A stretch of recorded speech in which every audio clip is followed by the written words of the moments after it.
Olá, boa noite. Nós somos a equipe 9 e ficamos com o tema para nossa sequência didática, fontes iconográficas.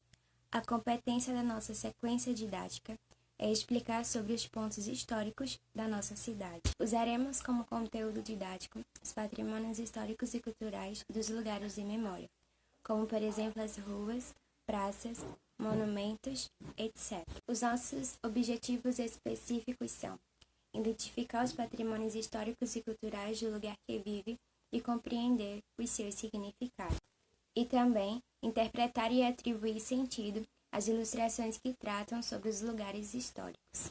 Seguindo as habilidades da BNCC, trabalharemos a identificação dos patrimônios históricos e culturais da cidade ou região e discutiremos as razões culturais, sociais e políticas. Também identificaremos os marcos históricos do lugar em que se vive e trabalharemos a compreensão dos seus significados. Por último, identificaremos os registros de memória da cidade, como, por exemplo, nomes de ruas, de praças, monumentos históricos, etc., e discutiremos os critérios que explicam as escolhas desses nomes. Boa noite, professora. Boa noite a todos. Irei falar sobre o primeiro momento, onde será apontado o que é patrimônios e o que são monumentos. Nesse primeiro momento, irei iniciar falando sobre algumas perguntas que fizemos para os alunos. O que são patrimônios históricos? Se faz muito tempo que existe esse patrimônio. Iremos ver a capacidade dos alunos em pesquisa. E nisso, os alunos irão pesquisar o que é patrimônio, de onde ele veio, quanto tempo ele existe, e nisso será realizada atividades como os desenhos, pinturas. Veremos a capacidade de cada aluno em suas pesquisas e eles irão falar sobre o que é um patrimônio. Boa noite, professor, e a todos presentes. Daremos continuidade ao nosso segundo momento em aula, que será sobre a identificação de lugares históricos, onde serão disponibilizadas diferentes imagens, as quais os locais históricos existentes em sua cidade, e também para os alunos refletirem sobre os lugares onde eles vivem. Fizemos alguns questionamentos, como: o que você vê nas imagens disponibilizadas? Queremos aguçar a imaginação das crianças e receber a opinião de cada uma sobre o que elas conseguem enxergar diante daquelas imagens, daquelas figuras que foram apresentadas. O segundo questionamento foi: identifique nessas imagens um patrimônio local e para o aluno falar sobre ele. No caso, ele iria identificar um patrimônio que ele se identificasse, que ele gostasse, e iria falar um pouco, se conhecia, se não conhecia, se achava que era muito antigo ou não.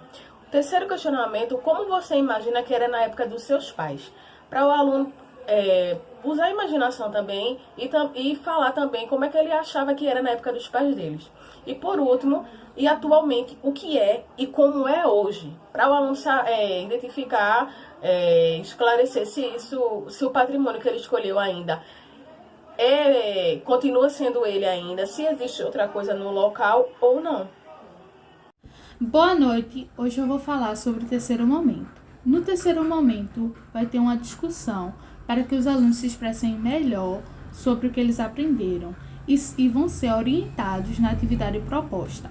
Orientar os alunos a identificar os monumentos históricos, os monumentos históricos mais bonitos e importantes, e desenhá-los com o uso da iconografia, que são ilustrações, desenhos, fotografias, gravuras e pinturas. E isso tudo é muito importante no ensino e na aprendizagem. Por quê? Pois eles ampliam o olhar e possibilitam o desenvolvimento da observação crítica. Essa é a minha colaboração com este trabalho. Eu espero que tenham gostado. Boa noite. Boa noite a todos. Os recursos utilizados em nossa aula de História foram os seguintes: imagens impressas de patrimônios históricos da cidade, como por exemplo a Igreja Católica, o antigo Cinema Kinga, entre outros. Material escolar, como lápis de grafite, borracha e lápis de colorir. Também folha em branco, A4, para desenho, e a folha com o exercício de avaliação. Práticas avaliativas. Como antes mencionado, foram disponibilizadas atividades em uma folha impressa. Então, os alunos tiveram que identificar quais eram os patrimônios históricos que continham na atividade. Além disso, eles tiveram que datar, ou seja, eles colocaram a data de quando foi inaugurada ou construído.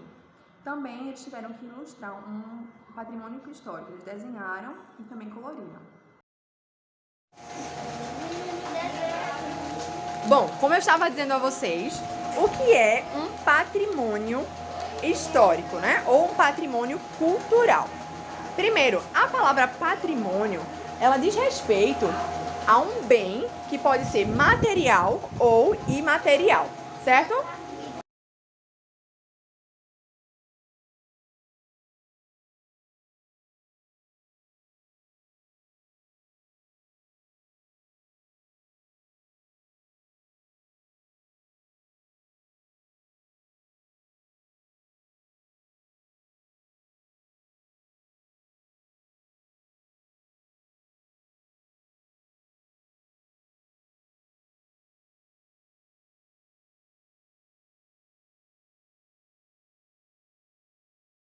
É algo que nós construímos na nossa história, ou da história de um povo, ao longo dos anos. E é algo também que é preservado ao longo do tempo. Por exemplo, eu disse a vocês, não foi, que existem dois tipos de patrimônios, o material e o imaterial.